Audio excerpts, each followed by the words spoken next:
Bismillahirrahmanirrahim. Assalamu alaikum wa rahmatullahi wa barakatuh. Vëllezër dhe motra, paqja dhe mëshira e Zotit qoftë mbi ju, mbi familjet tuaja dhe mbi të dashurit tuaj. Allahu i madhruar në Kur'an është vetuar në shumë gjëra, në shumë emra, në shumë gjëra të vlefshme.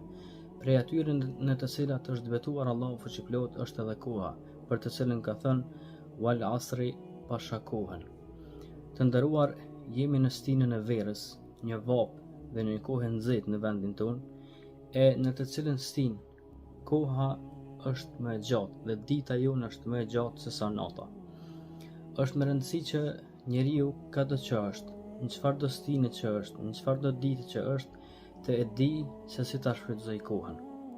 Të nderuar, njeriu është qenie ose krijesë gabimtare, është krijesë gjunaqare. Mirë po, e këshilloj veten edhe jush në këtë stinë të verës, në këtë kohë të vapës, në këtë kohë të nxehtë, në të cilën mundësia e të rinjve dhe të rejave për t'i bërë mëkat Allahut është tepër e madhe, siç edhe jemi dëshmitar, qoftë natën apo qoftë edhe ditën. Këshilloj veten s'pari, pastaj edhe gjithë juve që të kemi në vetdije që të kemi frikën tek Allahu fuqiplot. T'i frikojmë Allahut si në kohën e nxehtë, si në kohën e ftohtë, sikur ditën, sikur natën, sikur në vetmi, sikur në publik, për arsye se Allahu është me ne kado që ne shkojmë. Sot është shumë e lehtë që të largohemi nga prindërit, të largohemi nga familjarët, të largohemi ndoshta nga bashkëshorti ose bashkëshortja, të largohemi nga fëmijët, dhe një pjesë e madhe e të rinjve dhe të rejave mëkatet kryesore i bëjnë gjatë stinës së verës, atëherë kur koha është më e nxehtë, mundësia për të bërë gjunahe është më e madhe se sa kthimi te Allahu. Mirë po, të mundohemi të bindim veten, të bindim familjarët tonë, të edukojmë fëmijët tonë, që kado që të shkojmë të kemi në vetdije se Allahu është ai i cili na shikon. Të pyesim vetveten në këtë kohë të verës, si po e shfrytëzojmë fuqinë tonë, si po e shfrytëzojmë shëndetin tonë, si po e shfrytëzojmë të menduarit tonë, si po e shfrytëzojmë sytë tonë, si po e shfrytëzojmë të folurit tonë, si po e shfrytëzojmë veshët tonë, dhe ku po e shfrytëzojmë duart dhe këmbët tona.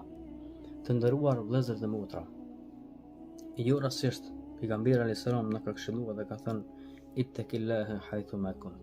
Ki frikë Allahun kudo që të jesh.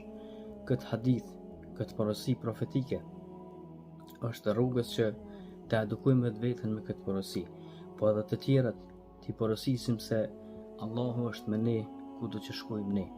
Allahu na vëzhgon, na shikon dhe e din çfarë kemi në mendjet tona, e din çfarë kemi në zemrat tona. Andaj keni frikë Allahun çfarëdo që të veproni, keni frikë Allahun çfarëdo që të punoni, keni frikë Allahun çfarëdo që të flisni dhe keni frikë Allahun kudo që të shkoni, sepse Allahu është me ne kudo që shkojmë ne. Qofshim faqebardh, qofshim prej njerëzve të cilët flasim mirë, veprojmë mirë dhe e shfrytëzojmë kohën në maksimum, sepse një ditë koha do të dëshmojë për ne. Madje jo rastisht pejgamberi alayhis salam na ka porositur dhe ka thënë nuk do të lëviz njeriu në ditën e gjykimit pa pyetur për 4 gjëra, e njëra prej këtyre 4 gjërave është ku e ka dërgu ose se ka shfrytëzu rininë e tij, kur sot rinia jon i bën mëkat Allahut në ditën edhe në natën që Allahu e ka dërgu.